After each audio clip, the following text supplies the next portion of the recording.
মানুষের চিন্তা চেতনা ভাবনা এত নিম্নমানের হয় কি করে? কেন এই কথাগুলো বলছি দেখো।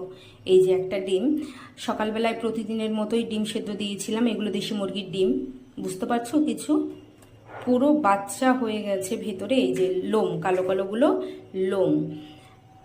মানে আসলে কি হয়েছে, যারা ডিমগুলো আমাদের কাছে বিক্রি করেছে এইগুলো হচ্ছে তা দেওয়া ডিম। ডিমগুলো বাচ্চা ফোটানোর জন্য তা দিয়েছিল, আর সেখান থেকে যেইগুলো বাচ্চা হয়নি সেই ডিমগুলো আমাদের কাছে বিক্রি করে দিয়েছে। কত নিম্নমানের মানসিকতা! একটা পুরো বাচ্চা ভেতরে হয়ে গেছে। আর এই ডিমগুলো আমি সেদ্ধ করেছিলাম, সেদ্ধ করার পরে যখন খোসা ছাড়াতে গেছে, এই দেখো পুরো। কি বলবো তাদের, আমি এই ভিডিওর মাধ্যমে বলতে চাইছি, দুটো টাকার জন্য এতটাও নিচে নামবেন না। এ কি ধরনের আপনাদের মানসিকতা! দেখুন তো, পুরো একটা মানে বাচ্চা, দেখতে পাচ্ছ ওপরে চোখ,